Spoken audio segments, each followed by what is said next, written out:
Hello, everyone. This is criminal profiler Pat Brown, and I'm going to take a look at the Amityville case or the Amityville horror because that's what it became. Not only because of the actual murders, but because of all the horror put on us, put on everyone by the folks that followed. And I'll get into all of that. And you are going to see that I'm calling this show a plethora of psychopaths. And I know you all like to take a shot every time I say psychopath. And I'm going to say that a lot. So, you might have 911 on speed dial because you might have alcohol poisoning really shortly into the show. So, because, wow, this is really, to me, such a sad look at humanity because you had 6 people who were brutally murdered. And after that, everybody took advantage of them because they could make them money. So almost everything in this show and everybody who did all the things they did, it's all about a cash grab. That's what they were into. They were into money, not people or caring or any of that stuff. It's a despicable group of people. So I want to welcome everybody who is in the chat room. We have a big group here today. Wow, I think a lot of people know about this Amityville horror, especially if you've seen the movie, which I did see last night. And I don't like horror movies. Was it well done for a horror movie back in the day? This is the old version. That's 1979, I think. It's got top people in it. I would say it was well done in the sense that it was not as gory and crappy as the newer ones. It told the story that this guy told, which he said was the truth, but of course it's completely fake in my opinion. And so this is basically a Hollywood horror story because that's what they put together, and they made a lot of money off of it. It became huge, and then there became a whole industry of knockoffs and other versions of it for everybody trying to jump in and get their payday. Did I love the movie? No, I was pretty bored because it was just like, oh, here we go. And things were so stupid. It was so stupid. And I will get into the different things that were claimed happened in that house, the paranormal stuff. It's so ridiculous. And it's like, can you come up with anything more clever? But, before I also go forward with the show, I do want to say, for all of you people who come here because you're hoping I'm going to talk positively about paranormal stuff, you're in the wrong place. I just want to save you time. Click off and go away. I'm a criminal profiler. I go with evidence and reality. I've never seen proof that paranormal stuff exists. Do I believe you can meditate and perhaps, in your meditation, you can connect with something in the universe that brings you knowledge? Sure, I'm okay with that. Do I believe maybe prayer works for you? Maybe. But do I believe in the paranormal stuff? No, I do not. And I have to say, I did live in a 250-year-old house. And that 250-year-old house built in the 1700s, when I moved there, I loved the house. I lived there 35 years. And about 5 years in or so, a family came to see me, and they had lived in the house previously for like 15, 20 years. And they asked me, have you seen the lady in white up on the 3rd floor? And I'm like, no. And they told me she was, I don't know, chains or some kind of a wailing. I can't remember what they said. And both the mother and daughter were adamant that this occurred. And I'm like, get out of here. 35 years I lived in that house, saw zero, except it was a wonderful house to live in. So I'm not fond of the paranormal stuff. And I will go with, let's see, James Randi. You remember him? He was a skeptic, a magician and skeptic. He offered a $1 million prize for anyone who could demonstrate a paranormal ability under verifiable scientific conditions. But the challenge was terminated in 2015 with no takers. This has been offered in quite a few ways. People do not want to go through the scientific proof of anything. And a lot of times, even when you see information that's put out, they'll say this person and that person, I don't know, even this expert in science or whatever. They'll say these people say these things. But what's missing always is the scientifically verifiable proof. Now, I'm not saying you can't believe whatever you want to believe, but just don't come here and think I'm gonna go for it or say, I think it could be true, because I don't. So that's just straight up front. All right. So Again, let me go to this. If you're new and you want to be in the chat room, please do check the link below. Join Patreon, $5 a month, 2 lives a week, a case show on the weekends, and a hangout during the week, and you support an educational channel. Or you could just subscribe. That helps support an educational channel too, and costs you zero. Please then check my playlist. Okay. Yeah. Oops, let me get rid of the thing behind me and let's go back to the case at hand. All right. So, all right. I do want to say hello to some people in the chat room just for a second here. We have Caitlin and Texas Redhead and Les Nooch and Lisa S. And let's see who else. Tassel's Keep is here and Lady Jane is here. I'm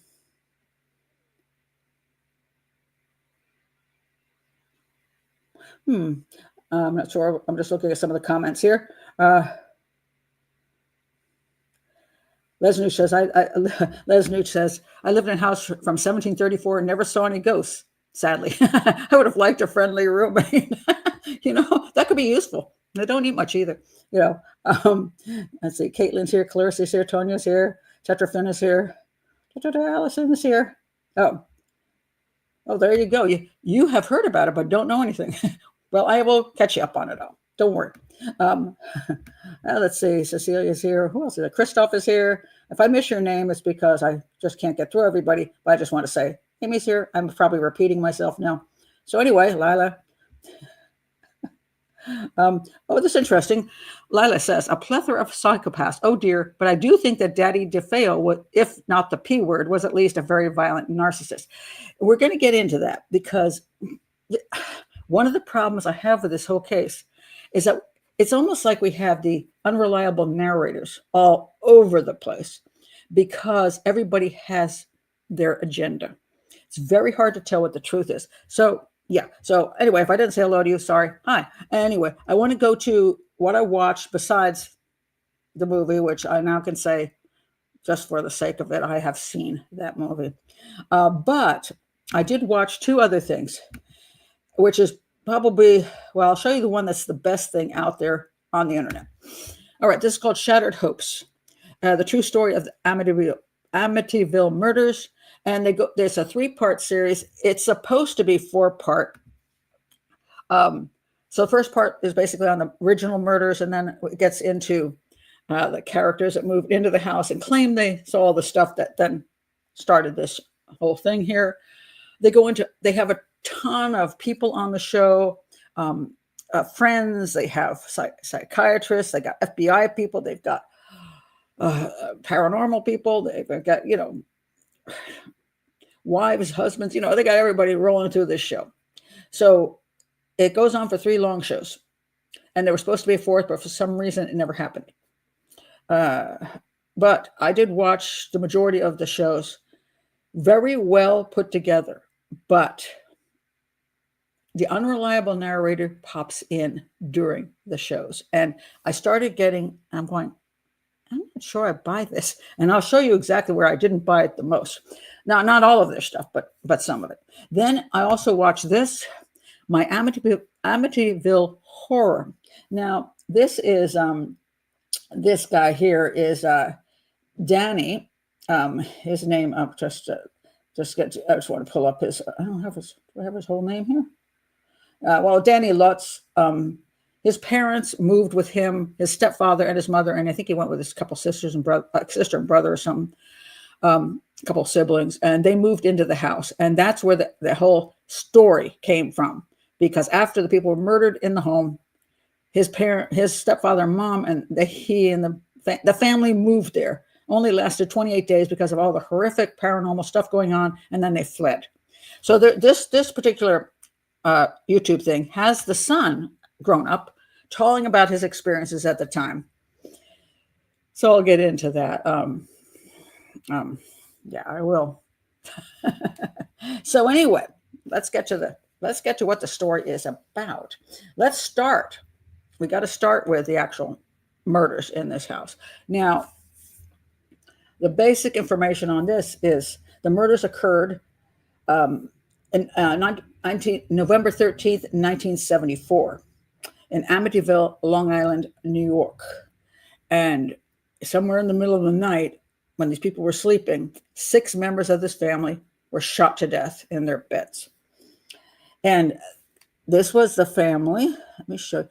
This place, by the way, was called High Hopes. Well, that worked out not so well. And this is the family. So we have here, this is, let me guess it. So Ronald DeFeo, who is the guy who eventually got convicted, is the guy on the right with the beard. There were 5 children. He was the oldest child. He was the first son of his father, who's on the top there, and his mother, who is on the bottom there. So those are his parents to the left, and those are his brothers and sisters along with him, who has the beard. Okay, just so you know, the victims were Ronald Jr. His name was Ronald Jr. They call him Butch. So anyway, so over on the right, we have Ronald Jr., but he didn't die. His father was shot. That's up on the left. We have Ronald DeFeo Sr., and below we have Louise DeFeo. She is, her maiden name is Brigante, which is a little important. She's 43. And his 4 siblings, Dawn, I believe she's in the front. She's 18. Allison, the girl, I think the girl in the middle, 13. Mark, 12 on the right. And the youngest boy, John, who is 9. Okay, so that's the family. All right. All the victims had been shot with a .35 caliber lever action Marlin 336C rifle around 3 a.m. that day. 3 a.m. is very important because when the Lutzes move into the house, that family, apparently the husband keeps waking up at 3:15 when everybody's being shot. Sure. Okay. The children had been killed by single shots while the parents had each received 2 shots. Physical evidence suggests that Louise DeFeo and her daughter Allison were awake at the time of their deaths. According to the Suffolk County Police, all the victims were found lying face down in bed, which is kind of odd, except maybe they're just cowering. If they're not asleep, they might be just going, no. You know, people do that. They turn away from what they know they're about to be killed. You don't want to see it coming. So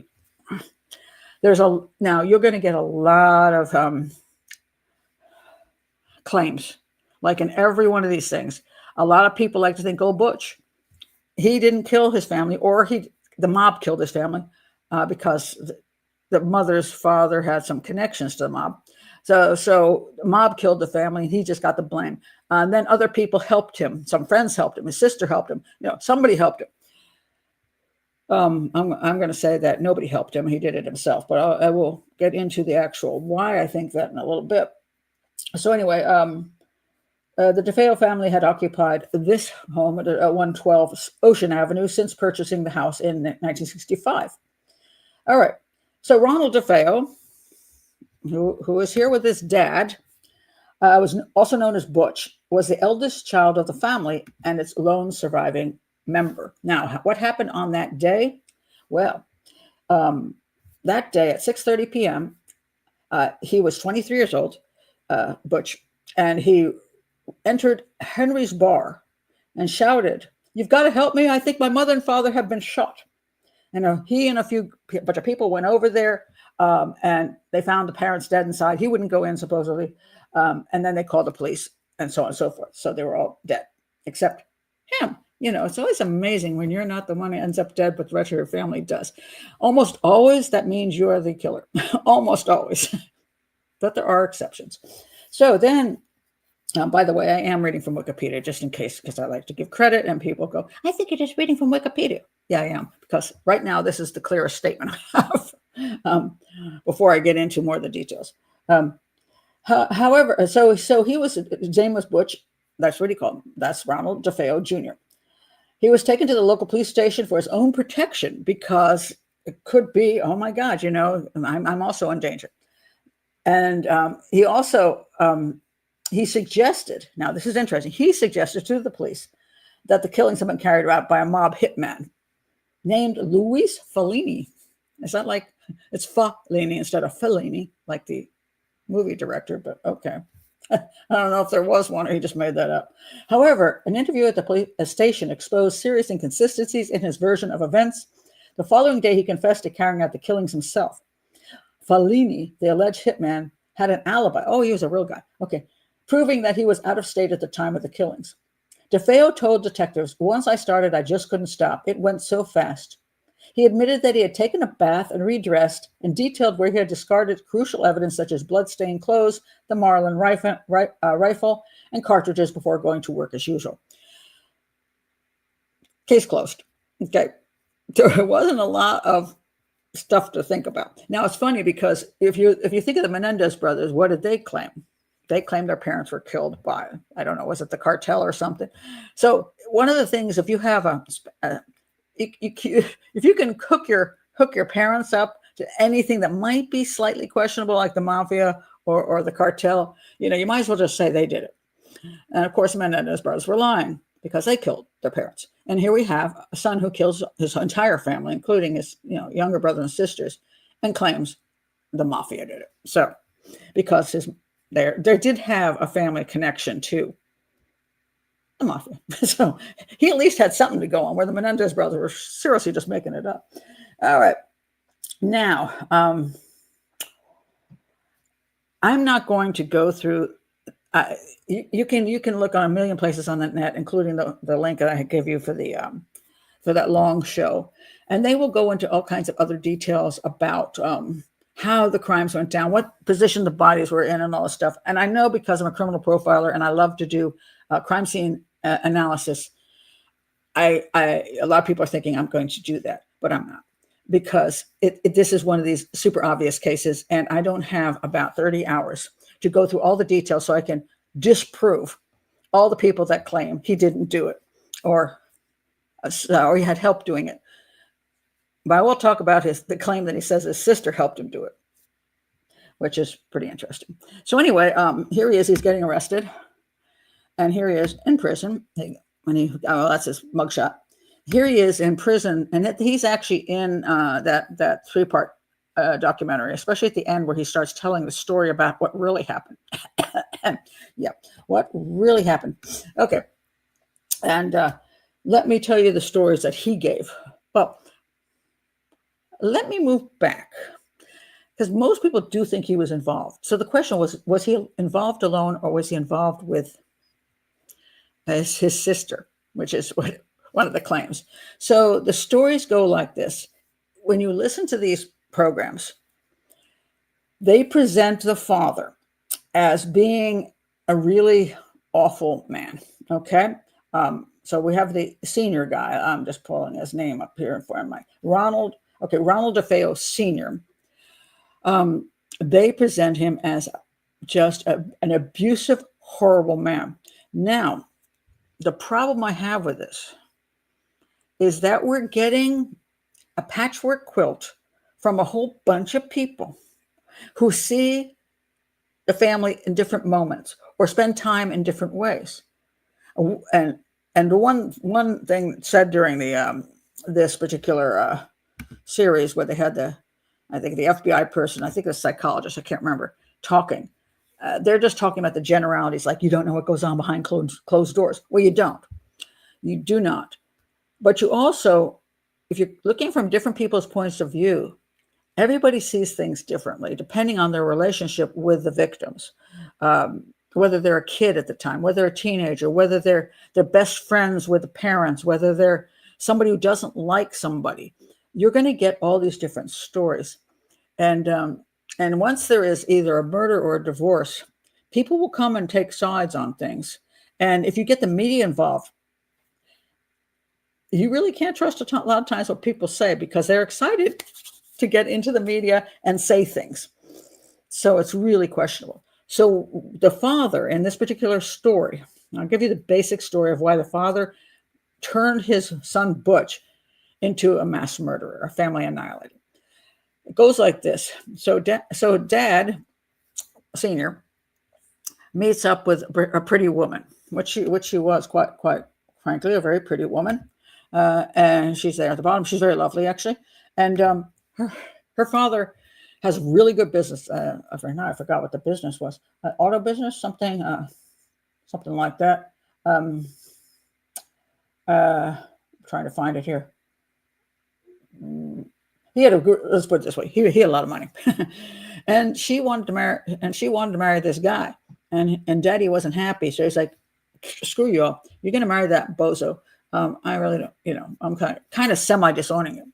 And then they had kids, and then he relented, and he's like, okay, I'm a grandfather. That's what often happens, parents, it isn't necessarily that the person their daughter or son is marrying is that awful, but if it isn't their dream son-in-law, daughter-in-law, somebody they think would make their child happy, a lot of times people just get really surly and angry about that, instead of going, well, that's who they picked, maybe it works for them. It wouldn't work for me, but maybe it works for them. But anyway, dad was not happy.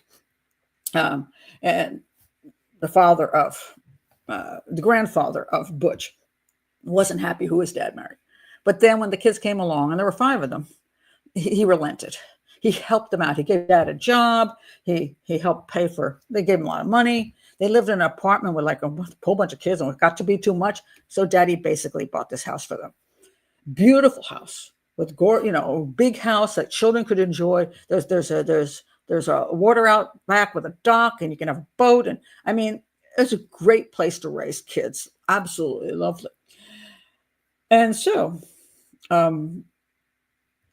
basically, Senior, by marrying who he married, got a hell of a deal, which he probably could not have achieved in his regular life if he hadn't had help from father-in-law. All right. And one of the things that the psychiatrist claimed is that he was a little bit like just annoyed, shall we say, and feeling less, feeling less about himself because his father-in-law paid for the stuff, and that demoralized him as being a man. Right. Now, I will say this. The house that I ended up in, that was the 250-year-old gorgeous, it wasn't a fancy house. It was like a farmhouse, but it was in a suburb. And just really, I was going to send that picture over so you could see what the house looks like, but I forgot to do it. So I'll hold it up. Okay. So that's my house. So can you see it? So it's really pretty. And it had 5 bedrooms. I could raise kids there. It had 6 fireplaces that were not really working, but had pine floors. It was everything I wanted. And my husband had been in the Army. He got out of the Army, temporarily stayed with my parents who had money. And my husband's family didn't. And he's an immigrant to the U.S. from Jamaica, and his family is struggling. And because of that, we had this, I had my daughter at that point. We had a 1-year-old daughter, and now he was starting to work as a mechanic, an auto mechanic. We knew we could not afford anything that was going to be not in a ghetto. Let's put it that way. We couldn't afford any place nice. And the thought of that having to be in a poor neighborhood, which wasn't too great and had drug dealers and all that stuff, wasn't particularly exciting for either one of us. So I did ask my daddy, because I had a daddy I could ask. And I said, Daddy, where we're going to end up living, because I'm staying home with the child at this point in time. And geez, we're going to live in a really crappy place. So would you be willing to buy a house that we could rent to own? In other words, he would make a real estate investment. We would pay him monthly rent until the time we could pay it off. And my father agreed to do that. And so I looked around for a house, and I found that house that I fell madly in love with.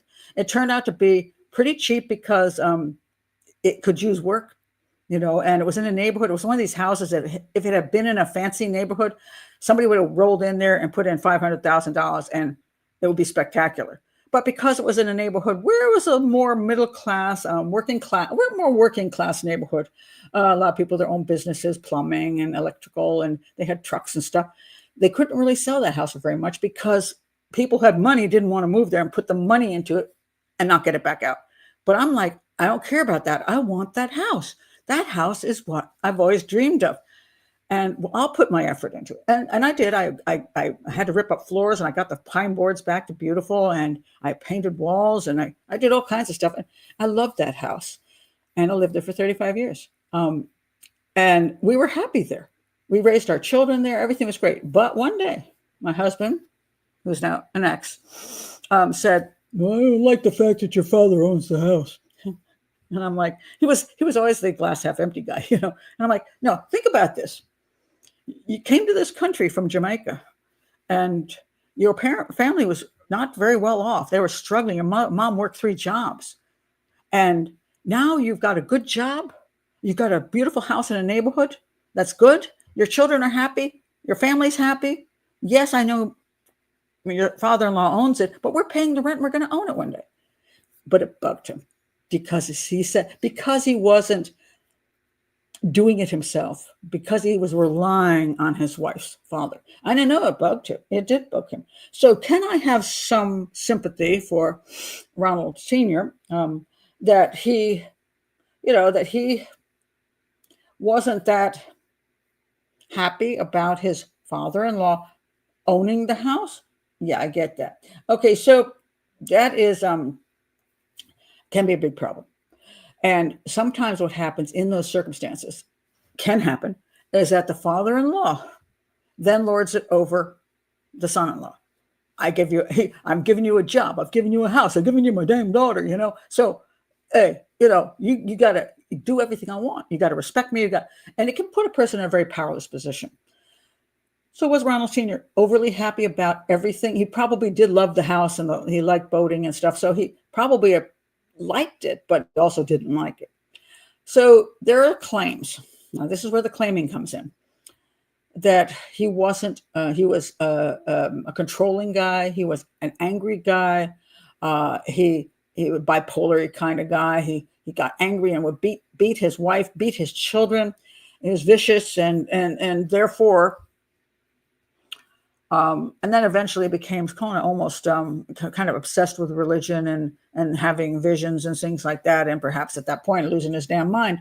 But the claim here is that he treated the family very badly and therefore caused his son to finally rise up one day against his father. Only there's a few problems with this. I'm going to ask right away, what's the number one problem that you see here? This is where profiling comes in. So folks in the chat room, you have vodka in the freezer for emergency use only? Take it out. I'm going to say psychopath. I'm not saying Donald Sr. is a psychopath. I think he had issues. He was a frustrated man. I don't see him necessarily as a psychopath. So I'm going to leave him out of it at the moment. But what's the problem with this concept that, now mind you, family situations can cause, obviously, personality disorders. Could there be personality? We don't know what the mother was really like. We don't know what the father was really like. We don't know what the grandfather, supposedly Butch got along well with his grandfather. Did he? I don't know. A lot of this stuff is all conjecture. But there's obviously, when somebody becomes psychopathic living in a household, you wonder why. So there is sometimes an issue that things cause that. But as everybody always asks, is it nature or nurture? And I've always said, there's no way to know. We've never understood it. I think it's a mix. I think you come into life with a personality, and then you're mixed with your environment, and sometimes it doesn't go well. And for whatever reasons, you become hateful at a very young age, angry that you're not getting your way, that you don't like the rules that you keep trying to play and you keep losing. So you become psychopathic by the age of 5. And Ronald Jr. does have some behaviors early on that are concerning in school and going to work and not bothering to show up and things like that. And supposedly it was some of his behaviors and attitudes were a little unpleasant to people. So he obviously had something that was going on with him. Why he was that way, I don't know. I don't know if you can blame the father or the mother or both or just everything. I don't know. But what's the question? You forgot. So did I. Thanks, Texas Redhead. The question was, if Daddy, which many people think he is this horrible, abusive guy who was beating the crap out of his whole family and Junior, what is the problem with the actual murder? They talked about the drug thing also is questionable. It's yes or no, who knows? That's another one of those. He had a pretty sweet life out there, and he eventually did move out to some extent. There you go. Okay, wait a minute, right here. He killed his siblings too. killed his mom. He supposedly, his dad beat his mom, and his mom was like imprisoned, according to people, according to some people. His oldest, his sister, the oldest sister, who wanted, supposedly, she fell in love with this boy, and he was going to move to Florida, and then she wanted to go with him, and then Daddy said, "You can't go because you're involved." I think she was going to secretarial school or something, and he told his daughter, which I don't think is unreasonable, don't be chasing after some guy to Florida. Finish your damn schooling. And he supposedly did not let her go. Again, this is all conjecture. I don't know what's true, but I can't blame the father for saying that, because I might say that as a mother. It's like, especially he knew who this guy was. I don't, you don't. Maybe the guy was just kind of a loser, and he's like, come on, you're young. You're 18 years old or whatever the hell she was. What was she? 18. You're 18 years old. You kind of moronic, don't go chasing after some guy and going, you're going to live in some crappy garbage apartment over his parents. Why don't you finish the school I put you in? Because the DeFeos had money. So the kids went to good schools, and the grandfather had money. So they were going to support them in pretty much anything that they wanted to get involved in as far as career and education. So that dad would be upset about that and say, don't go. Makes sense. So here he is. Her big brother says, "Oh, sorry. That's so terrible, Dawn. Daddy won't let you go. Let me kill you." Mom, I'm sorry that Dad's mean to you. Let me kill you. I'm sorry, younger brothers and sisters, that you had to put up with all the abuse in the house. Let me kill you. What? If he was just upset about his dad, he'd kill his dad to free the rest of the family. Because that's not why he killed the family. It's just nonsense. Okay, so Jeremy Bamber. Mm-hmm. Although some people believe that the sister actually killed. No, yeah, Jeremy Bamber did it. I did do a whole show on that. Bamber and Bain. I did Bamber and I did Bain in the show. It was a double. One UK, one New Zealand. I think so. So, she was chubby. They maybe didn't think she could find another guy. She was a little chubby, but then they might have thought that because she maybe had some issues because of her weight, that she couldn't find a quote better guy. I don't know if the guy who was dating could have been an awesome guy and she could be an awesome girl, and the weight could have nothing to do with it. But sometimes people who are overweight, sometimes the problem is they do have trouble dating, and when a person pays attention to them, they're like, oh my God, this person's willing. They like me even if I'm a little chubby. So maybe Daddy's like, what's wrong with him? Because I don't know. Again, this is all conjecture crap. So we're temporarily fat shaming. I'll fat shame myself. I have no problem fat shaming myself. There's always a chubby chaser somewhere. And people ask me why I want to do live shows. It's because doing videos is quite dull in comparison to having you guys in the chat room. I like this. Okay, now let's talk about Daddy. No, let's talk about the Daddy, not Butch. His dad, and his dad driving him to this. This is fascinating to me, and this is when I was watching this show. So I'm watching this show, which is really well done. Great editing, super people, all that kind of stuff. All the stuff I don't do. I just come on here and talk, and I don't do all that extra fancy stuff. Really nicely done. But here's what bothered me. They brought on that show this woman, Geraldine DeFeo Gates. I'm actually thinking it should be Geraldine Gates DeFeo, because Gates is her, I thought that was her maiden name. It says here, ex-wife of Ronald, quote, Butch DeFeo Jr. Here she is. She is all through the show. Now, she is one of their go-to people to trash Senior. She says all these things about him. She says things like this.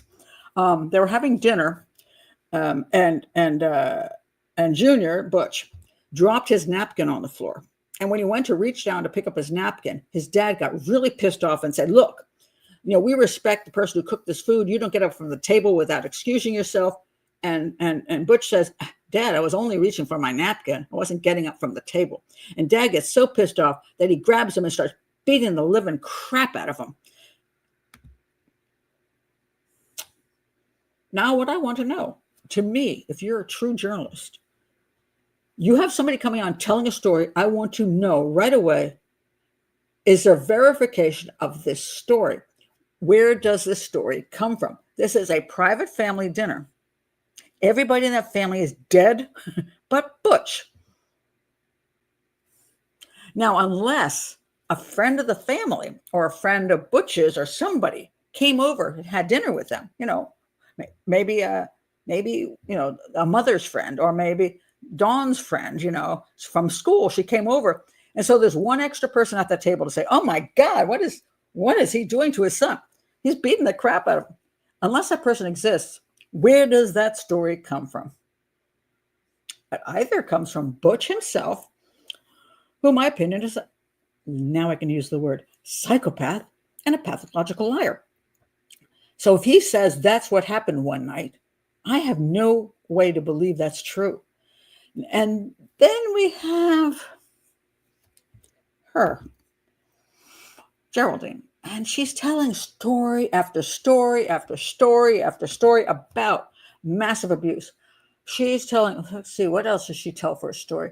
That one day she saw Mrs. DeFeo, and she was in long sleeves and she had big glasses, and it was all this to cover up the amount of bruising and brutality that her husband had exacted on her.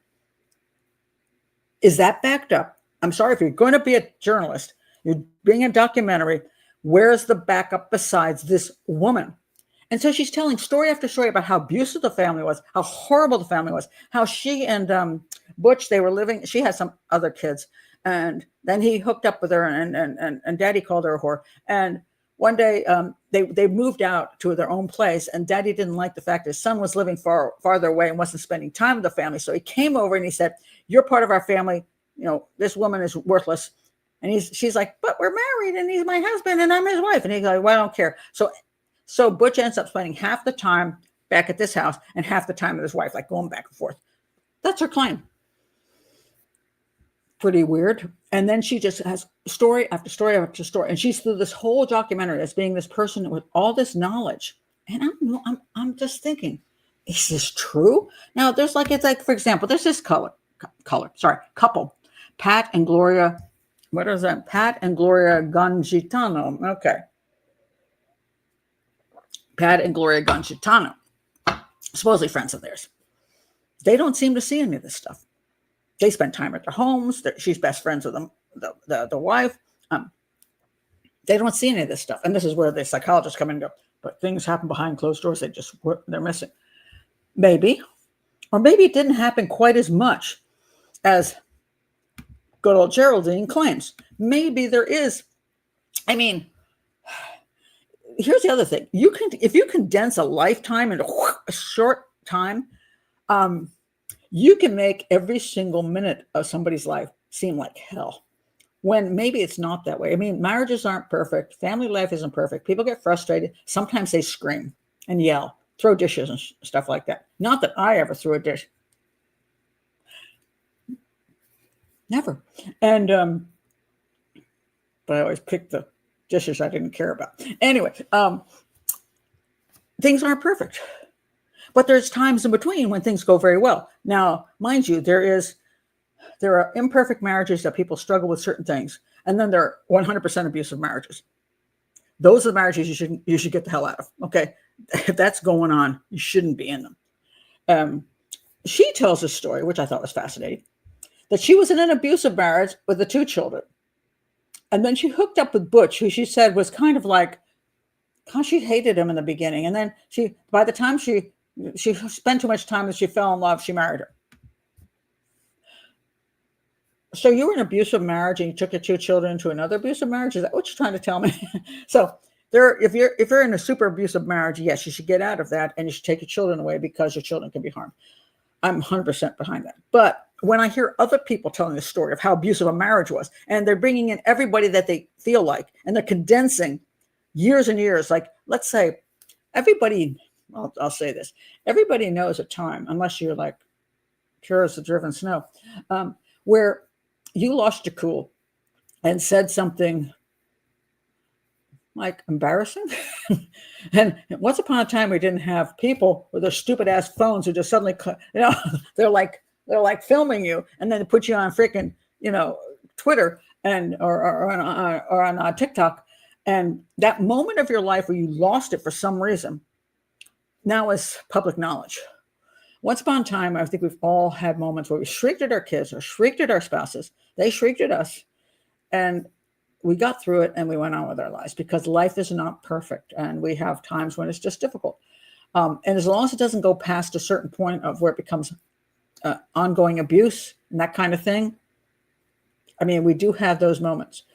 And so when you get people together and they pick out one moment in time which they thought was odd, or somebody yelled at somebody, and you put them all together, it can make it really look bad.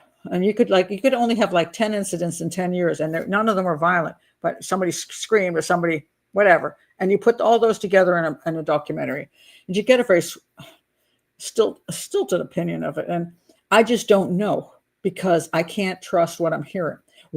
So we have this couple who seems to like them and spent time with them. And they didn't see as much of this kind of stuff. And then we have her, and she says, "Oh my God, Daddy was so awful, and he just abused the hell out of Butch." So I'm suspicious about this woman. I'm like, is this true? Then I read this because I'm looking for it, because I'm like, I don't buy this woman's stuff. So here is Geraldine. Most of the claims made in Rick Osuna's book. Rick Osuna wrote a book called, I'm not sure, I think he was part of this documentary too, mind you. I'm looking for his book. There's so many names here, and I suck with faces and names. That's why I'm not going to go into all of them, because I can't remember them. It says here, okay. On November 30th, 2000, DeFeo met with Rick Osuna, the author of The Night of the DeFeos Died, which was published in 2002. According to Osuna, they spoke for about 6 hours, and then DeFeo said he didn't give information that should be used in a book, and they were all like, nah. So they're having, and everybody in this group seems to say everybody else is cheating them and ripping them off and all of that stuff. So, but it gets down to here. It says, most of the claims made in Rick Osuna's books are sourced to, guess who? DeFeo's ex-wife, Geraldine Gates. While in the 1986 interview with Newsday, she asserted she married DeFeo in 1974. And in Osuna's book, she alleges they married in 1970. I'm pretty sure most of us know exactly when we got married. I married on December 29th, 1979. I can't quite remember the divorce date. That's been 20 years now. I forgot that. But I do remember the marriage date. So she doesn't know if she got married in 70 or 74. But pay attention. When were the murders? I'm going to go back. The murders were in 74. So she would be either there 4 years before the murders or right when the murders occurred. And she has so much information on daddy-in-law, that you wonder about this one. In Osuna's book, then it says this. Their 1993 divorce case says that they met in 1985, married in 1989. What does that tell you? Let me go to the chat room. My profilers to be, or maybe never to be, but are profiling here. What's the problem here? So the divorce case says they met in 1985 and divorced in 1989. She does lie. This is true. What else? What's the really big problem? Come on, folks. Well, that is true, by the way, while we're waiting for the other answer. Psychopaths always blame, hi, Mike, others for their actions. This is always true. This is their playbook. Very true. I suspect Butch is trying to blame the victims like the Menendez brothers. Absolutely. Deceptive. Okay. I'm still waiting for the big reveal here. Okay, let me help you out, guys. The murders. Thank you, Lila. There you go. They got married after the murders? Yes. Where would he have been after the murders? She does want attention. Oh, yeah, I'm pretty sure. She didn't know the family, at least, yeah, not when they were alive, except through Butch. If she married him at the time that it say state, yeah, there you go. She married him in prison. She one of those women who goes for murderers in prison, which means to me right now she's got psychological problems and she wants attention. So if that's true, and she, by the way, she stuck by him for quite a while. He went through a bunch of times where he was trying to get out of prison. The first time, remember, he said the mob killed his family. Then he admitted he did it. So he was arrested and he got convicted. Later on, he tried to make claims that, let's see, well, there was the paranormal claim he tried to get away with. And there's also other people helped me and they did it claim. She was in on some of these things until the lawyers told her, if you keep opening your big fat mouth, you're going to be charged with perjury. And then she supposedly went back to her husband and said, oh, I can't say this because that would be perjury. But mind you, she would have done it if the lawyer had told her that. So this woman, as far as I can see, now, again, the information is really sketchy. Is she married him? Supposedly he had a different girlfriend at the time that his parents were killed. So theoretically, and again, I don't know, it looks like since the story has changed that she may have married him after prison, in which case all the stories about the family come from Butch himself, the junior himself.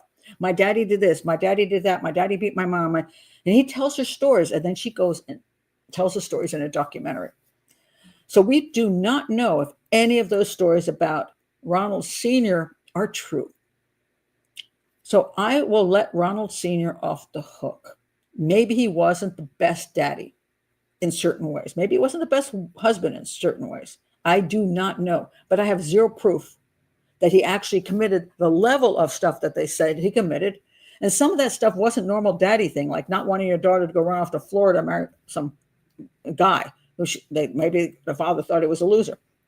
And he wanted his daughter to continue in school. Who wouldn't want their daughter to continue with her career?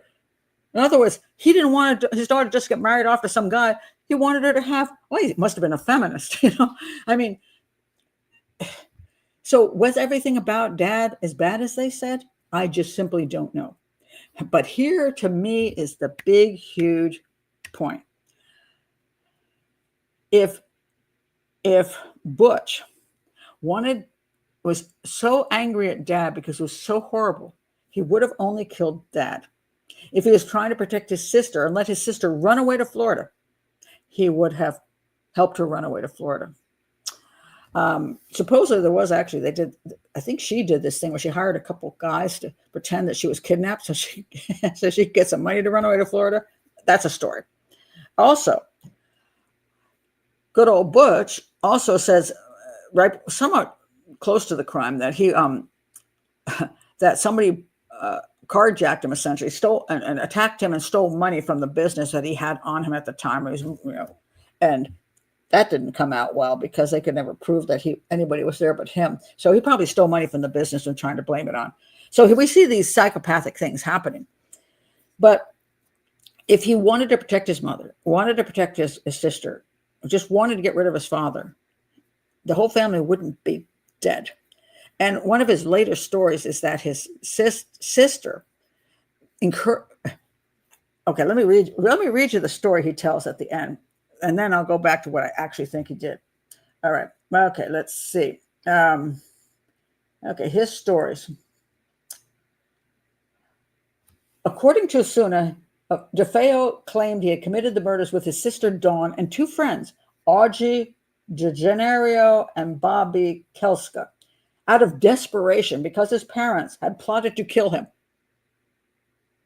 Did the Menendez brothers get it from the DeFeo guy? You wonder.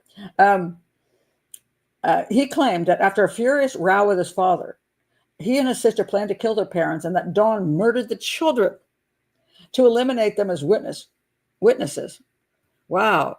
So he's not the only psychopath. It's like Sister's psychopathic too. She'd kill her little siblings so they wouldn't rat her out. That whole family is like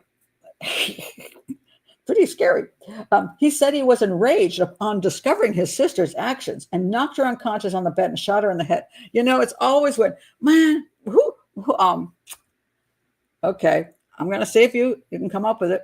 What Colorado man claimed his wife strangled his daughters, and that's why he had to kill his wife, and he didn't ever actually kill his wife and daughters?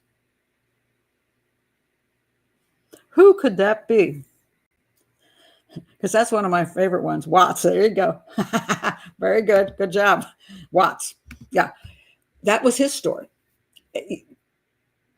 So, it's always convenient to say somebody else did all the killing and then you only killed them because you were so upset. And you would have the right to kill a person who's just done that. That'd also be self-defense, whatever, or rage or whatever. You could get away. That would be reasonable.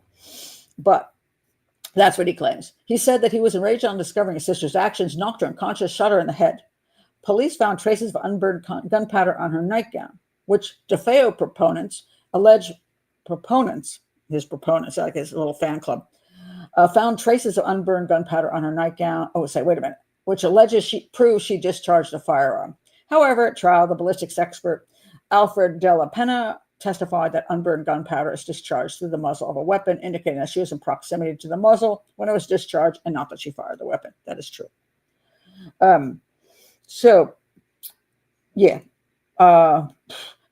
Skeptic Joe Nickel noted in 2003 that given the frequency of which DeFeo had changed his story over the years, any further claims from him regarding the events that took place that night of the murder should be approached with caution. Okay. Yes. Now, there is one major reason, 100% reason why he committed this crime. Butch, can you come up with a major reason? Which could be like the Menendez brothers. Hint. Okay. What could it be?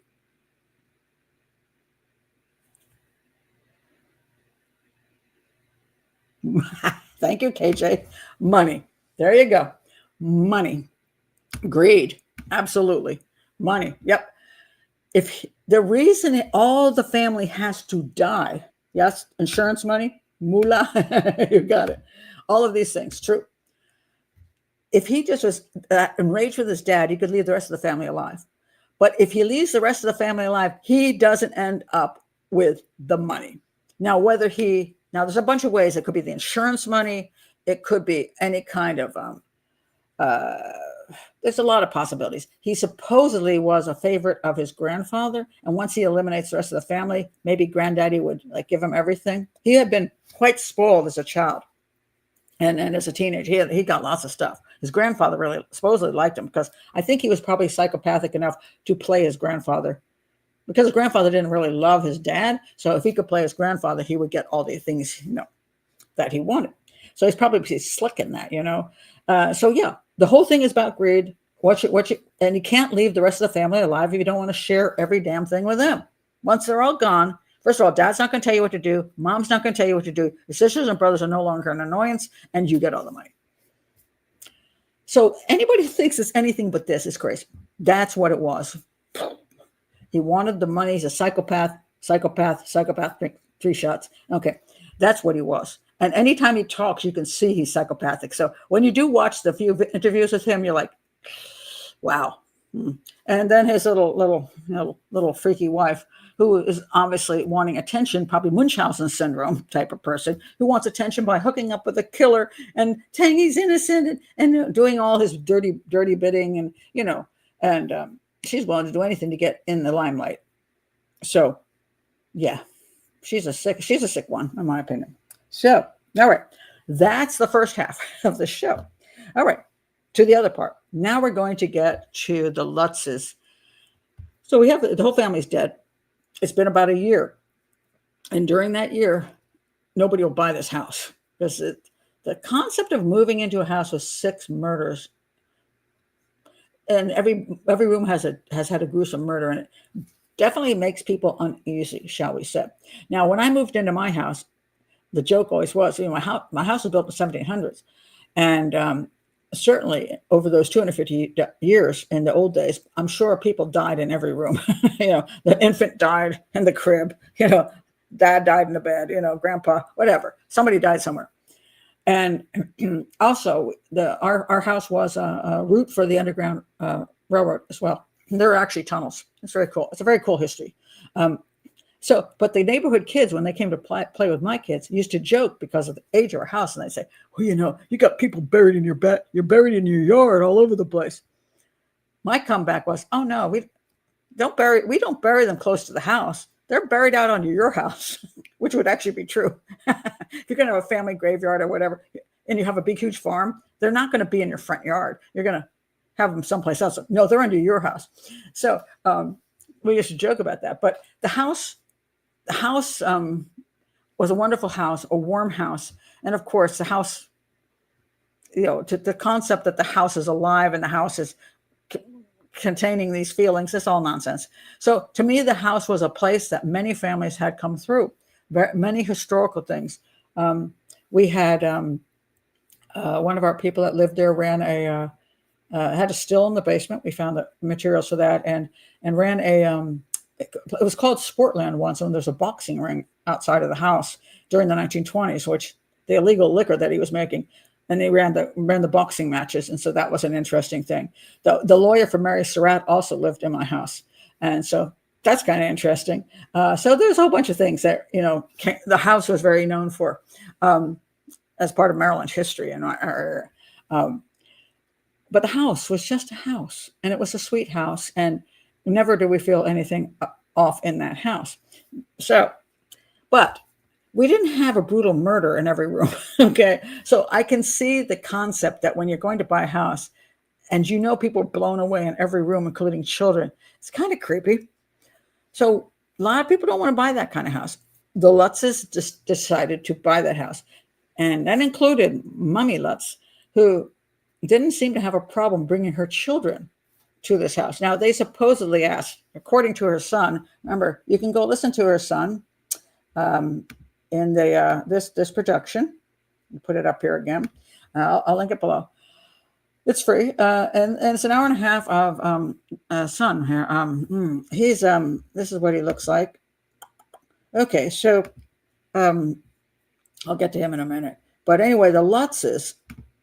Oh, sorry, wrong one. This is what I want. Nope, wrong one. Okay, here we are. Those are the Lutzes. This is later in their life. This is George and Kathy Lutz, creator of the Amityville horror hoax. And they say hoax here. This is what they look like when they were younger. I think that's them, and I think that's Danny, the son, the son of her, but the stepson of him. And I have face blindness, so I've got the wrong picture. Oops. So anyway, so let's go to why did they move into this house? Okay, so this is them on what show are they on? They're on television all over the place after what happened to them. So the Lutzes, let's go to the Lutzes. All right, so that's okay. Now I'm going to the truth about Amityville. I don't know how accurate any of this stuff is, but anyway, they're really kind of pro the Lutzes, which I think is kind of funny. All right, so this is, but it's useful here. George and Kathy Lutz. Okay, wait, hold on a second. I just want to see where they hold on one second. By the way, the Amityville horror one that I saw, the book was made into a movie that the guy claimed the book was real, which of course it was not. And he claimed he artistic license. No, it was just called lying. Because if you're going to write a book, it's either fiction or it's not. You get the choice. With fiction, you can write anything you damn well please. When you're writing something that's true, artistic license doesn't belong in there because you're writing a true story and therefore it's not true. Just pointing that out. All right. So I'm trying to find the beginning of where are these people? Okay. All right, here we go. In December of 1975, George and Kathy Lutz and their 3 children moved into the house at 112 Ocean Street in Amityville, New York. Less than 4 weeks later, on January 13th, 1976, they left the house with little more than the clothes on their backs and fled to Kathy's mother's house. They left the state shortly after. Neither George nor Kathy ever returned to Ocean Avenue. Okay, this already I've got red flags. They went there and stayed 1 month. And because of all the paranormal stuff that just completely freaked them out, which you will see in the movie, they couldn't stay there. And they fled, supposedly in the night, leaving all their belongings behind. Now, considering they'd spent some days there, and considering you can have a moving company move up and move the crap for you, why did they leave this stuff behind? Supposedly because they were too scared to return to the house. That was the reasoning. It was terrifying, so we couldn't return to the house during the day.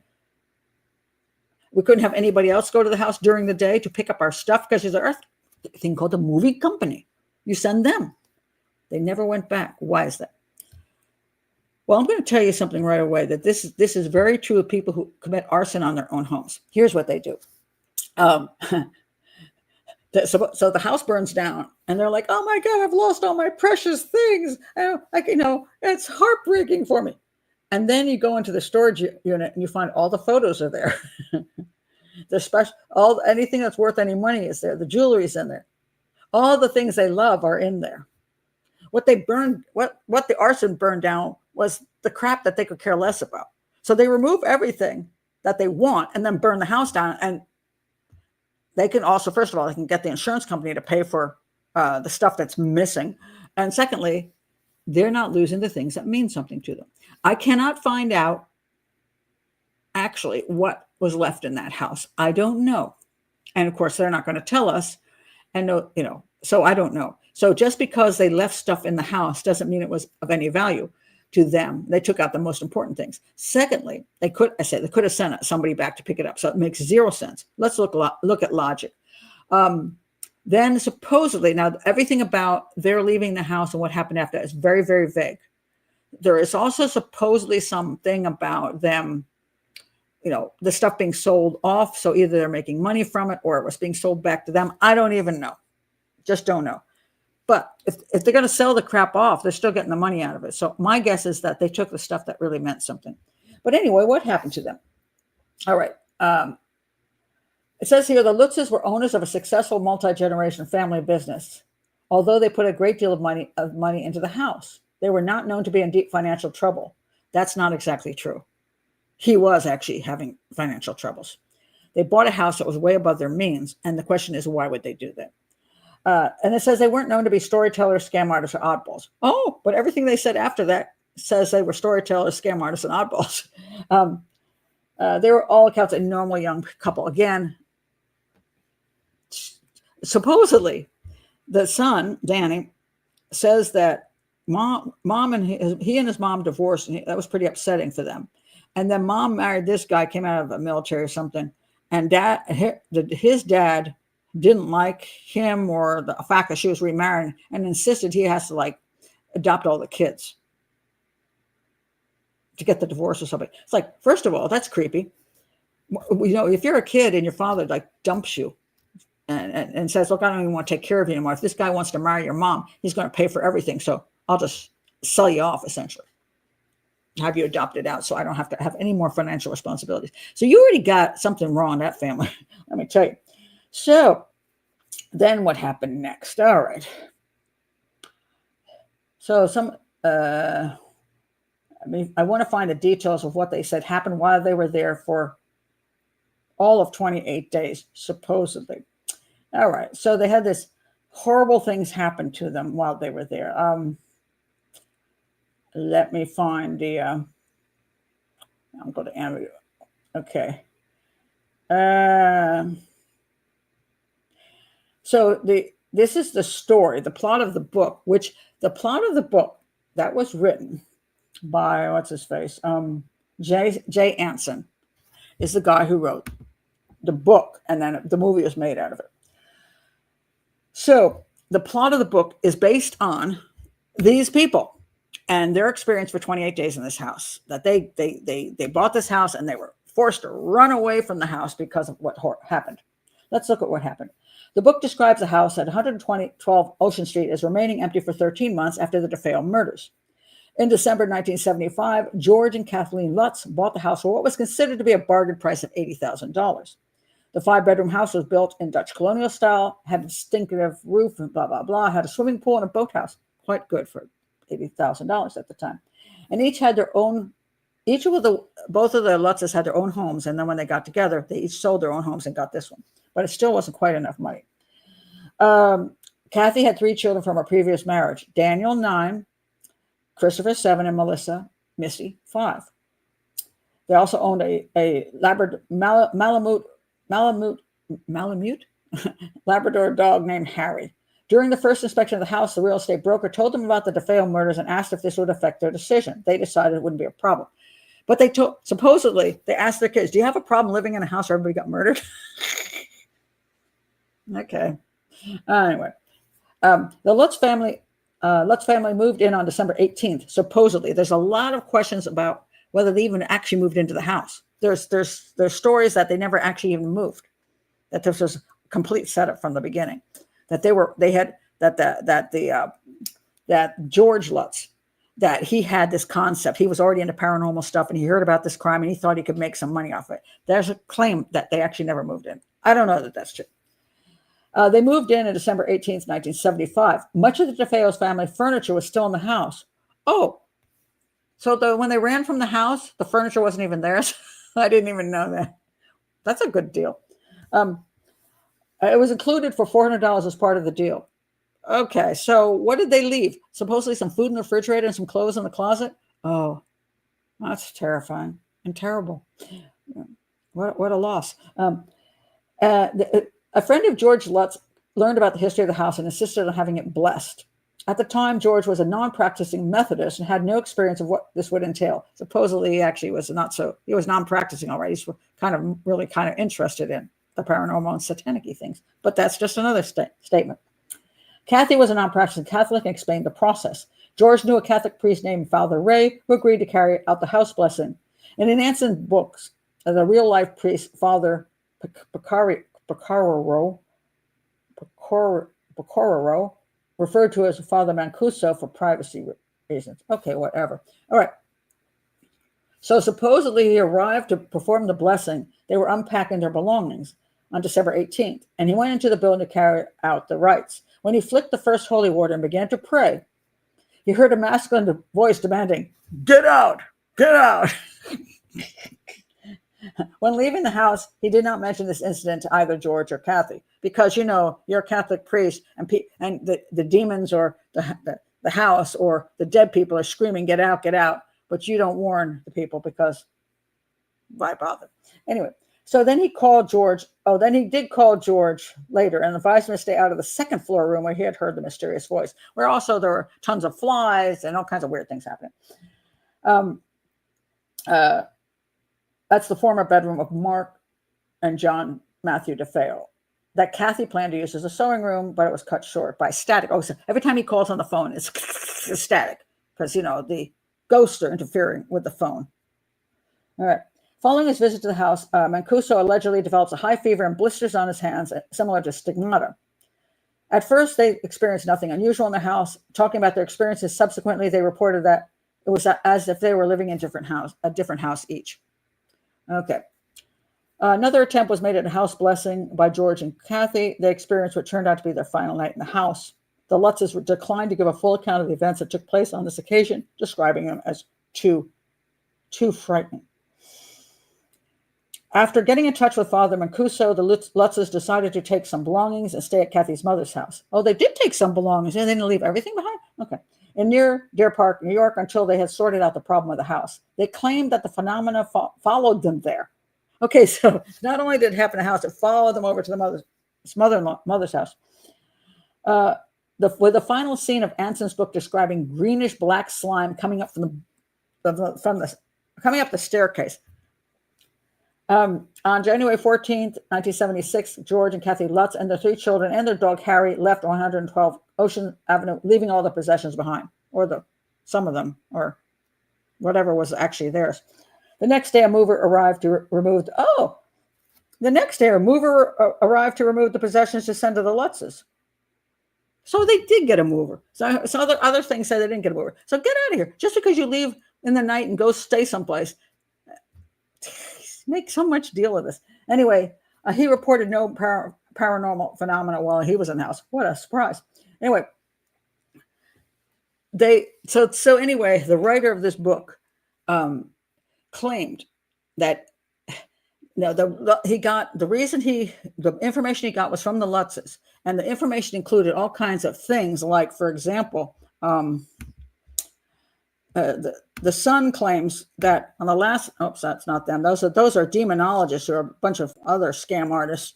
Anyway, he claims that he and his brother's bed bounced up and down and hit the ceiling and did all kinds of weird things. So they got bouncing beds. In the movie, there's this whole thing about I think it's a wife, I don't know. She looks out the window and she sees this pig, and then there's these scary eyes, and it's just absolutely terrifying. It's horrible. Oh my God, it's awful. I mean, it really is. It's awful. I'm sorry, that must be from another show. Anyway, and it's really supposedly based on the fact that when the DeFeos lived there was a cat that used to come around and look in the window, and that's all it was a cat. And they have things in the movie where things are. One of the funniest ones was in the movie. They show where the kid's hand is in the window, and then the thing comes, the window frame comes down. This has been a window that keeps coming up and down by itself, and he puts his hand on the window and it slams into his hand, and the blood is coming out. And this is that the Lutzes say this happened, and they say that in spite of the fact that as hard as it came down, that they went to the hospital and turned out he didn't have any broken bones. But then when the researcher asked him what the name of the hospital was, he claimed, well, I didn't actually go to the hospital. I actually went to this doctor. And then she said, what's the name of the doctor? And there was no information. So in other words, it never happened. So the Lutzes were supposedly over a bunch of wine bottles. It said 3. They were talking with the writer and coming and giving their story about the different weird things that happened in the house. And then he took artistic license and made them a little bit more exciting. When they actually looked at the house, there was never any evidence of anything really happening in that house. One of the claims in the movie was that the front door and I think the cellar door blew off of the house, but from the inside, and that never happened. So that was a lie. There was no oozing anything. There was some rain that got through the roof and came through. There was no oozing blood or green stuff or whatever the hell they're claiming. There were claims of chairs moving on their own. And and one time Mr. Lutz says he looks over at his wife and she looks like an old crone instead of the beautiful woman she is. And it just stayed there for hours. She looked like an old crone. And then finally it disappeared. I mean, stupid crap. I mean, there's so much stupid crap in this movie. It's just so silly. And so all the kids are seeing all these different things. All these horrifying things are happening to them. And did you wonder, I'm going to say this, if those things really happened, why the hell did you stay 28 days? Oh, look, my wife turned into an old crone for an entire 3 hours. Look, there's pig eyes through my window. There's things oozing out of the walls. I think I'll just hang around. The whole thing is so nonsensical, it's ridiculous. And everybody who's ever moved into the house ever since has had 0 issues. Nobody's had any paranormal stuff. Now, you ask, why did this then get out of hand? Well, there's a bunch of reasons. One is good old Butch. There's different claims, and I don't know which one's true because everybody's a liar when it comes right down to it. There's a whole bunch of psychopaths involved. I will say that. A whole bunch of them. Now, Butch supposedly, somewhere between his lawyer and the Lutzes, wanted the Lutzes' paranormal story because since the mob failed and since his sister's story failed, if he could just have paranormal stuff, he was driven. It drove him to that. He couldn't even get away with being insane. So, but if there are paranormal stuff and this nice family and this nice couple experienced that in the house, then he had an excuse for killing his whole family. Apparently that didn't fly. So that was one thing that fell apart. And then this was very interesting to me that the paranormal people, and I can't remember if it was this couple or somebody else, because I say there's so many different people involved in all of the scams. Anybody who could make money off this was going to make some money off of this. And supposedly the publisher hired the paranormal people to go in there and find paranormal stuff because they're trying to sell the book. So to me, there may be more psychopathy involved also there. I've dealt with some publishers and I've dealt with some TV people who do not care one bit about the truth. They're all about making that money, and they don't have any ethics. So they will tell you to lie. They will get people in to lie for them. It happens in documentaries all the time, and I say, and so many accounts. And I find that very frustrating because a lot of times when I read stuff, I'm like, did the publisher even pay attention, or did the publisher not care, or did the publisher actually encourage the lies because it sells? And the amount of people who believe that there were actually ghosts in there and paranormal events in there is astronomical. And the amount of people who think he's completely innocent because of that, and that the Lutzes are telling the truth. Get out of here. And poor Danny, the Danny guy, when you watch him, he's a real mess. And I think he's highly, he gives all kinds of stories about what happened when he was in that 28 days in the house. He was 7 years old. Now, either his parents, who might well be psychopathic, or one of them at least, who was just out to, a lot of theories is that Mr. Lutz, he was already in financial trouble, and he thought he could do this thing and blow it up into something and made money on. He did make money, he just didn't make as much money as he wanted. Others say that he moved in and quickly realized he couldn't afford the mortgage and wanted to find a way out of it. And I don't know, again, the truth of that. But Danny apparently didn't have a very nice childhood, so it doesn't seem like her stepdaddy treated him terribly well. And his mother was along with a whole sick program. So he seems highly, highly damaged. So he sits there and he tells you all these crazy stories about the house, claiming it's true. And again, it's not true. It's just not true. And he's very angry. And I don't know if he's out for the money too, or he's damaged to that level, or he's both. Everybody seems to be a mess. The only things that seems to be true here is that this is just a house. Just a poor, unfortunate house that had a family living in it, where the one psychopathic son blew them all away. And then this poor house had another couple move in there, had, for whatever reasons, was going to use that house to make whatever money they wanted to make in fame and whatever things were going on. And then from there on, every news channel, every publisher, every documentary person, everybody else wanted to use this house to make a crap load of money. So when it comes down to it, you got a plethora of psychopaths, and pretty much all of them are after money. So now I'm going to go to some of your comments. I'll take a little rest here. Let's see. Old crone. Yes, I love that terminology because I'm called that. Using the filter, I get called it less.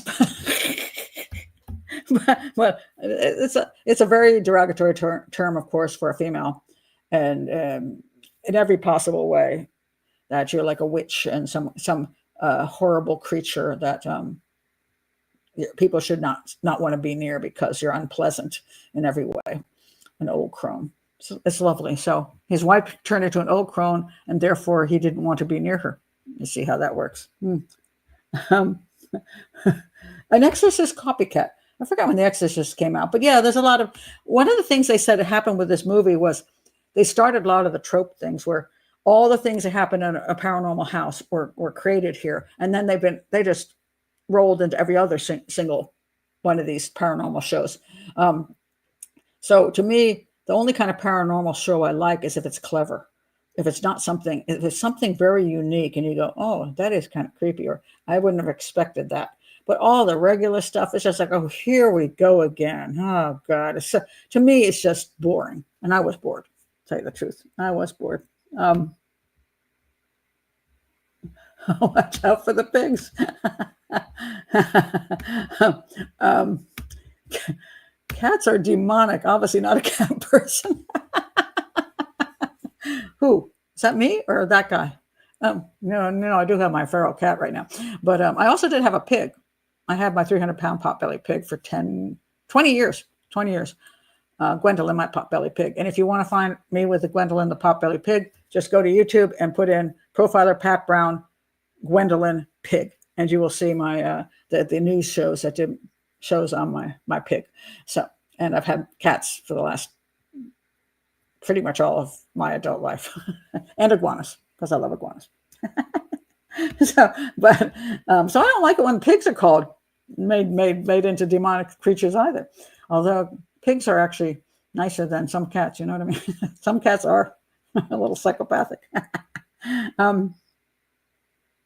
Did I mean to leave the Let's photo up? Where?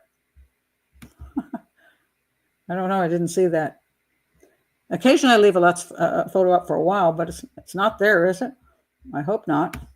No, I don't see it. So I have done that in the past where I leave a photo up and I don't realize the photo's up, and I'm like, people can't see me for like 20 minutes. I don't do that much anymore. It was early on in the show, so I'm not sure what you saw.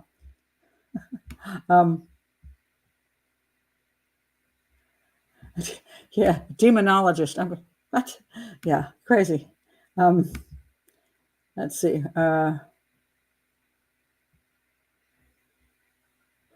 Just seeing what else you have to say here. Lisa's giving us some info. The Exorcist, an American horror film, was released in 1973. Oh, okay. So this crime was what? 1974. Interesting. So yeah. So it was that. I didn't realize it was 1973. Okay. So that actually was already around when this came out. So the whole stuff about the priests, the Catholic priests, supposedly never actually happened. They just added that in, the blessing crap and all that stuff. And then all the priests suffering from burns and can't breathe and just falling apart because they've been tortured by this whatever demonic thing. So that may well have come from yeah, you might be right. The Exorcist. Interesting.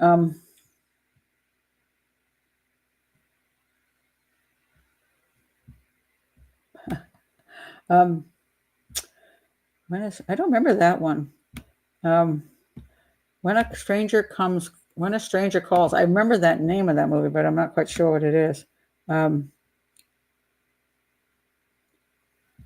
Oh, I took the photo down. It's fine. Yeah, that's good because I don't edit, so it's there. It's there.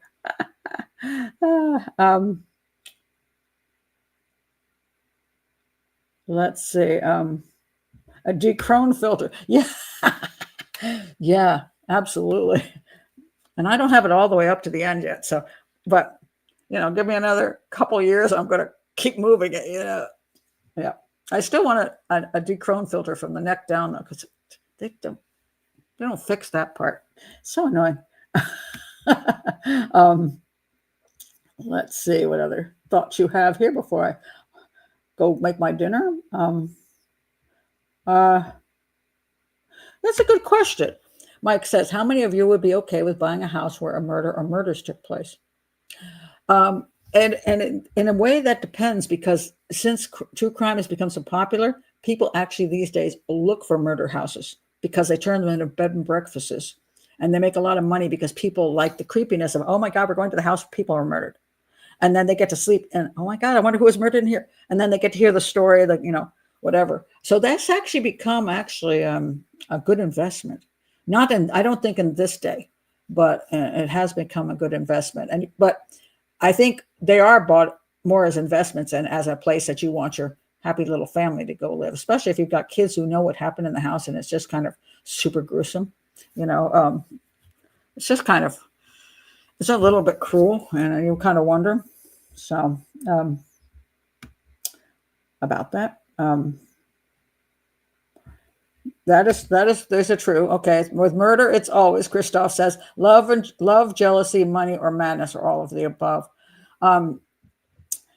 Yeah, it's almost usually not love, because if you're psychopathic enough to kill people, it's not love. It's an issue. Jealousy is very true, because if you're mine, I should be able to own you.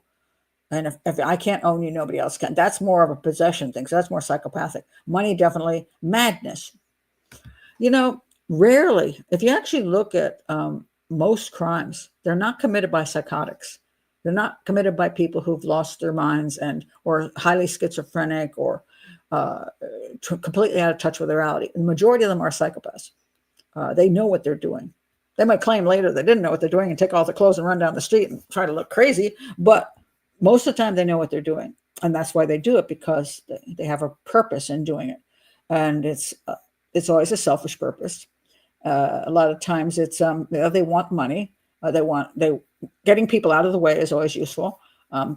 As I always say, psychopaths either think you're useful or in the way. So if you're in the way of the money they could collect, they get rid of you. Um, whatever your reason is. You're tired of your family because you got to take care of that stupid wife and a couple kids. You get rid of them, you can run off with your lover or your mistress or a stripper, whatever. Just because you don't want to bother anymore with the family life. Scott Peterson, a beautiful wife and a whole baby coming, he decided he didn't want that life. So he got rid of them, and then he thought if he got rid of them and nobody figured it out, he would be free. And people always say, why don't you just get divorced? Because divorce does not end the problem. Divorce goes on forever. When one gets divorced, one has to, especially if there's children, there's going to be child support forever. You have to deal with your ex forever. It's a lot of work to get divorced. So if you can just get rid of them and you can collect life insurance, it's much easier. So there's logic behind it. There's logic, but most psychopaths commit crimes logically. That's why they're not psychotic. Psychotics they can't think straight. They're not logical. Once you see the logic, then you know they're psychopaths. Butch knew exactly what he was doing. His logic was, if I get rid of all of them, I don't have to deal with them, especially dad and mom anymore. I don't have to compete with my brothers and sisters, and I can get all the money. That's logic. Now, one can say, well, wouldn't there be better ways of living life? Well, sure. But psychopaths don't want to do those ways because they usually entail a lot of damn work. You got to keep trying. You got to keep working at jobs. You got to put up with people. It's just so annoying. So I can get rid of them. I don't have to do that. And that's what they do. So it's logical. All psychopaths are logical in their own way. So let me go down to the bottom here and see more comments before I close out for today. Why do, well, that's a good question. Drew Peterson, of course, killed his first wife. His first wife claims he tried to kill her. Second wife ended up dead in the bathtub. He definitely killed her. Then Stacy comes along and she disappears and theoretically is in a big blue barrel of some sort somewhere. Drew Peterson was not a serial killer, but he was a situational killer who got annoyed with the wives that caused him issues.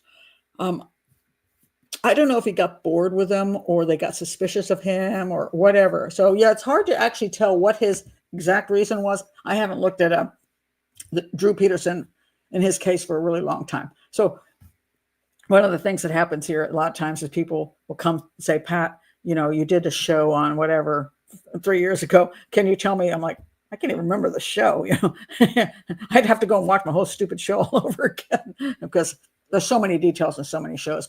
And I at one point I did know all the stuff about Drew Peterson, but it's kind of gone. So, but I would say that she was an attractive young woman, and it was a good deal for her. I think there was something to do with he knew stuff about the second murder, if I correctly remember, and he probably thought she became a liability. That would be my memory, if I correct. Was she thinking of leaving? That could be. Yeah, I honestly can't remember it, but this is true. Money can come into play, but serial killers rarely kill for money. That is usually true.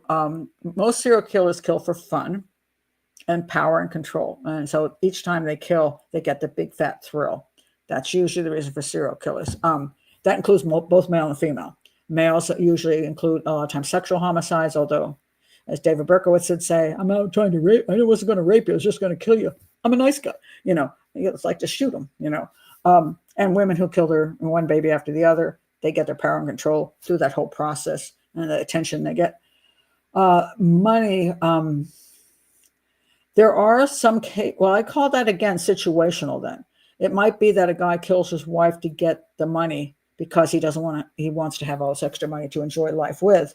And then he gets a second wife and he starts running out of money. So he takes out a big policy on her. And then you wonder why all his wives keep dying after they get large insurance policies. Black widows are very similar to that. Black widows are probably the most financially oriented of serial killers.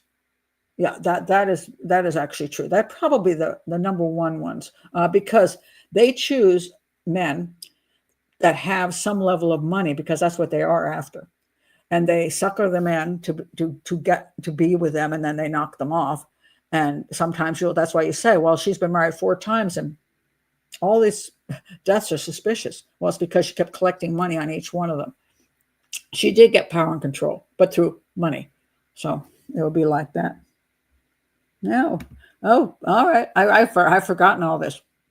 Well, she had a good reason to be afraid of him. That's for sure. That's the way it works out. You wonder sometimes when people, I guess maybe when she married, I thought when she married him, she had an inkling that he killed the second wife. So that's, I see amazing amount of women, like the woman I talked about recently on the Hangout, who 62 years old, and she went for a conjugal visit in California with her murdering husband. He murdered 4 people. And she goes and has sex with him, and he gets pissed off with her during the whatever. Maybe she didn't do it right, and he kills her in the cell. And people are like, "Well, why weren't the guards watching?" Because it's a conjugal visit. You're not supposed to watch during the conjugal visit. You shouldn't have conjugal visits. It's ridiculous. But here's a woman who marries a guy who's a 4-time murderer, and she gets murdered. I have trouble feeling sorry for her. I do. I mean, I do. It's like, you had no respect for the victims. You had no respect for the victims' families. You got some kind of sick thrill out of hooking up with a murderer. Well, you got, FAFO, as they say. So, well, I will say this. Why did she marry him? I will say one of the things about like Drew Peterson, I'm going to say Drew Peterson was probably a lot of fun to be around. His buddies liked him. He was fun. And you have to understand, even a psychopath isn't always a terrible person to be around. Some of them are great people to be around. Some of them are more fun than people who aren't psychopaths. So here's a person who spends money, they buy beers, they're fun, whatever. And you think, wow, this is a great guy. You could think that, so until it's too late. And then again, a lot of times people don't see the signs of psychopathy. They'll hook up with a psychopath and just not see every one of those signs. And they get played. And they keep saying, well, he's probably just did that because, or that's just the way he is, blah, blah, blah. And then one day it's too late. And you find out that he really was a psychopath. Very sad. FAFO, Pat knows the Zoomer lingo. Yeah, I always like FAFO. I happen to enjoy all the X videos. It's like, yep, FAFO, and you just have to laugh because it's so true, So I do enjoy that.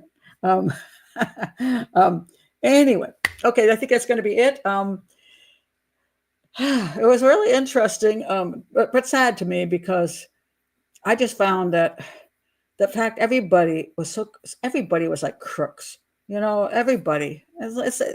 That bothers me almost more than the murder itself because, you got one psychopathic murderer does it his family. That's awful. But when society cooperates over and over again to lie to the public, to rip people, it's just wrong to me. It's like if you want to write a fiction book, just call the damn thing fiction.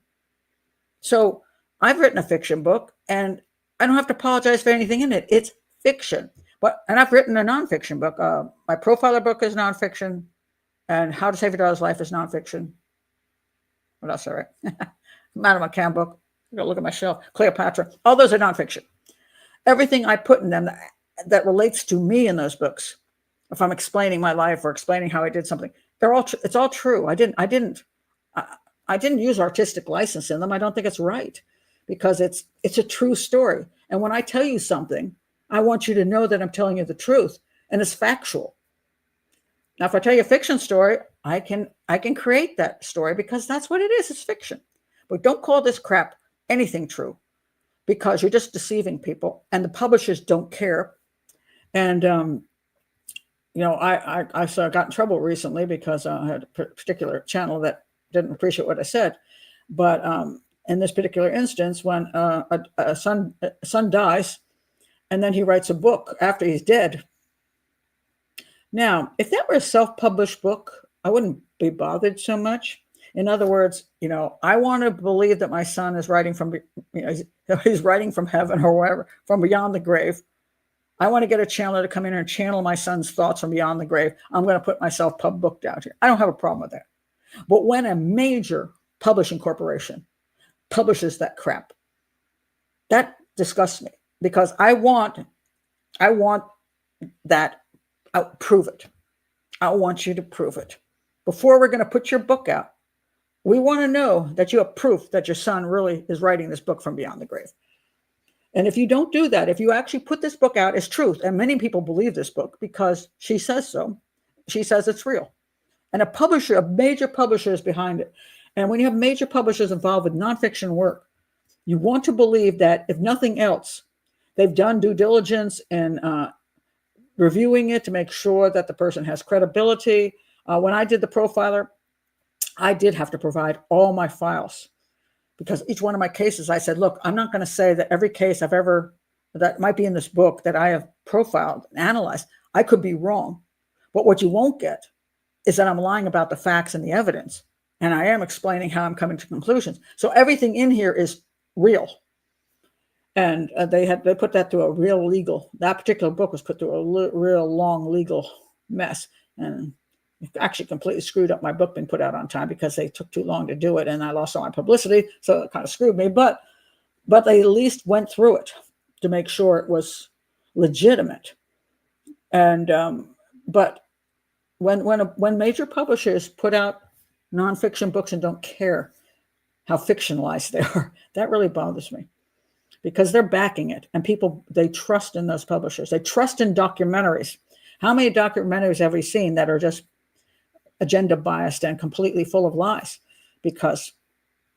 And people believe them because, well, the documentary people put this out. Now, if the documentary people let you know, like I just did the Karen Read, the analysis of the Karen Read documentary, that came out, called Body in the Snow, Trial of Karen Read by Max.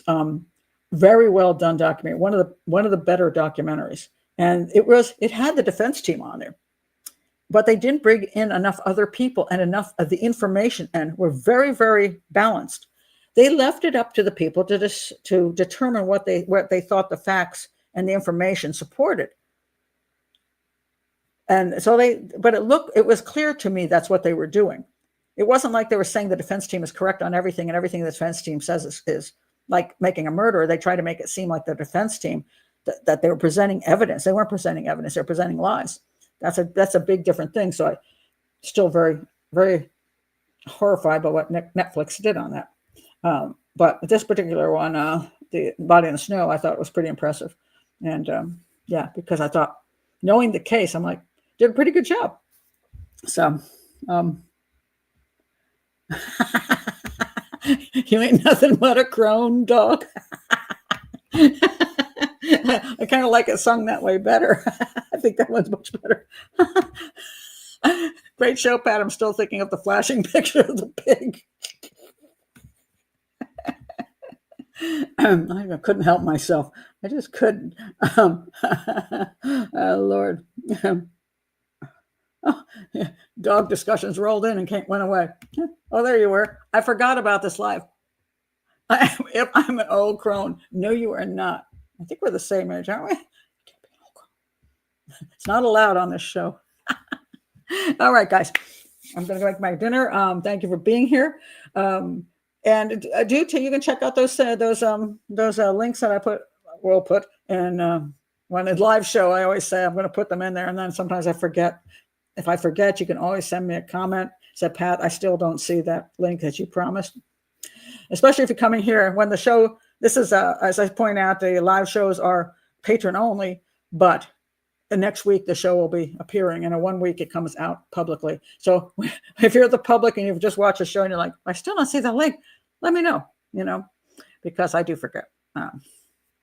So anyway, I will see the rest of you somewhere back on Saturday. The reason I moved it to Saturday this week is I'm heading out to Harper's Ferry for an overnight with my daughter and my granddaughter. So we're going to enjoy a day out in beautiful West Virginia. And so I moved it from Sunday to Saturday, which is a great thing about having your own show. You can do that. So this week the hangout will be either on Wednesday or Thursday, but I just don't know yet.